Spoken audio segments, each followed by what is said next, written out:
प्राचीन भारत की धरती पर, जहां अनेक राज्य और अनेक संस्कृति थीं, एक ऐसा समय आया जब एक राजकुमार ने न केवल तलवार से अपनी सत्ता बनाई, बल्कि दूरदर्शी सोच, नीति और सहिष्णुता से साम्राज्य की नींव मजबूत की।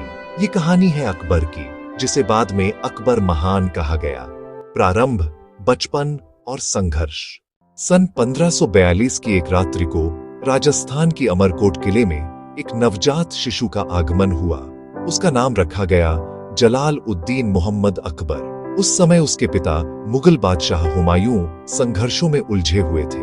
शेरशाह सूरी के उदय के बाद मुगलों को कई क्षेत्रों से हटना पड़ा था।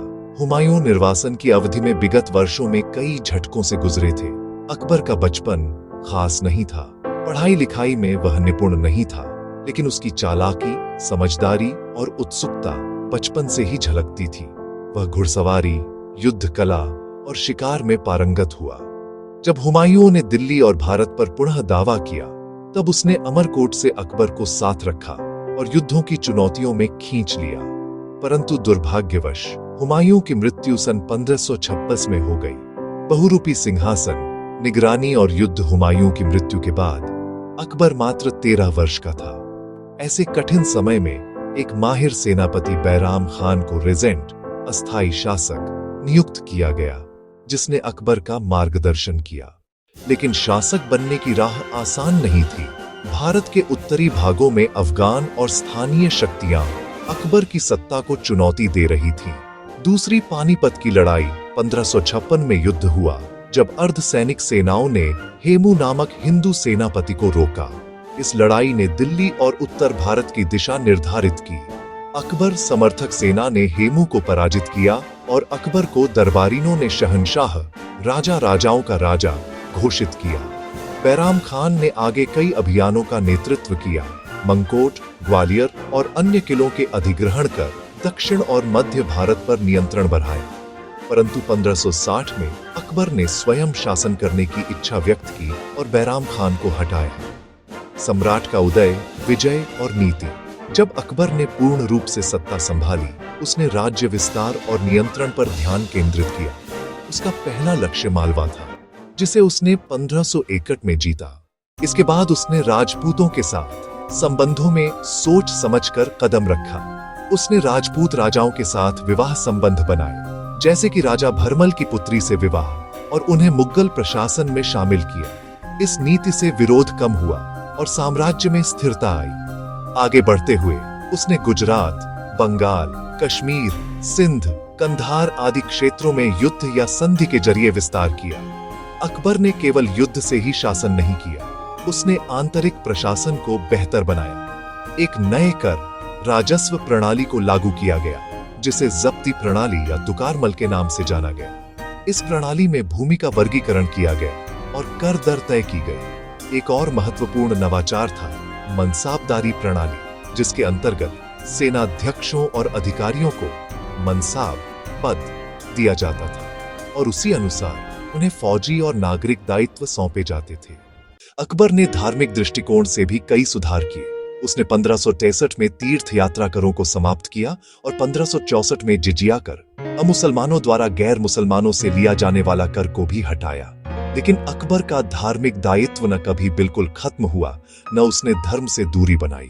वह स्वयं मुसलमान था, लेकिन अन्य धार्मिक विचारों को सुनने, समझने और विवादों में विचार विमर्श करने का अवसर प्रदान करता था। इस बीच उसने इलाहाबाद किला बनवाया 1583 में, जिसे उसने इलाहाबाद नाम दिया था।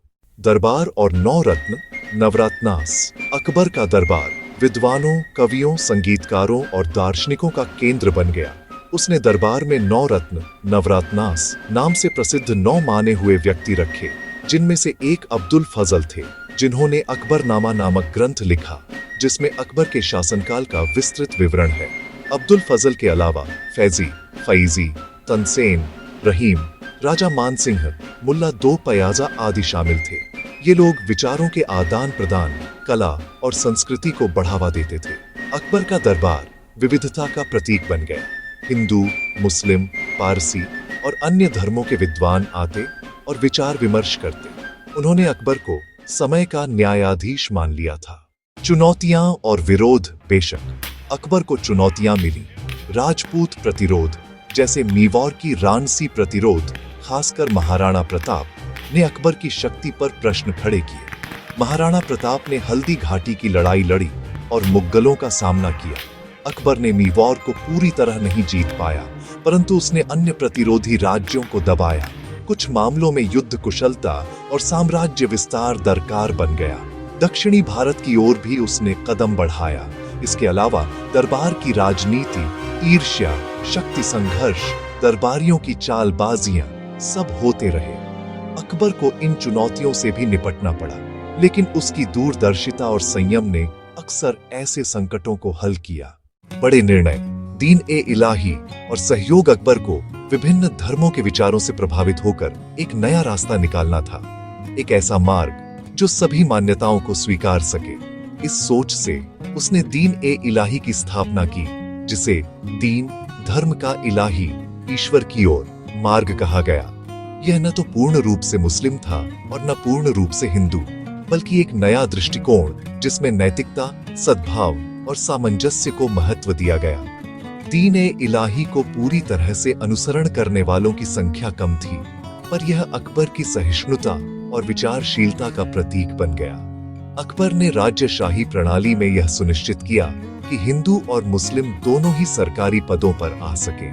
उसने उच्च प्रशासनिक पदों पर हिंदू राजाओं को भी नियुक्त किया। इससे सांस्कृतिक एकता और राजनीतिक स्थिरता दोनों बढ़ी। आखिरी वर्ष और विरासत समय के साथ अकबर बूढ़ा हुआ, पर उसकी गतिविधि कम नहीं हुई। उसने दक्षिण भारत और देखन में अधिक नियंत्रण स्थापित करने की कोशिश की। अंततः 27 अक्टूबर 1605 को अकबर का देहांत हो गया।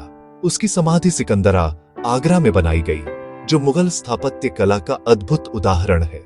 उसकी मृत्यु पर उसके पुत्र जहांगीर ने सत्ता संभाली, परंतु इतिहास ने अकबर को महान का दर्जा दिया, न केवल विजयकर्ता के रूप में, बल्कि एक ऐसे शासक के रूप में जिसने विविधता, सहिष्णुता और प्रशासनिक सुधार को महत्व दिया।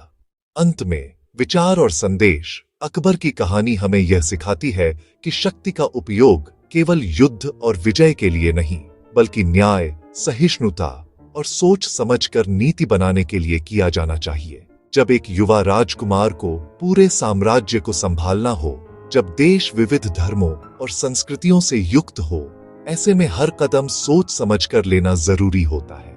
अकबर ने जब राजपूतों से साथी बने, जब उसने हिंदुओं को प्रशासन में लिया, जब उसने जिजिया कर हटाया, ये सभी ऐसे निर्णय थे जो उसके साम्राज्य को मजबूत और सम्मिलित बनाए।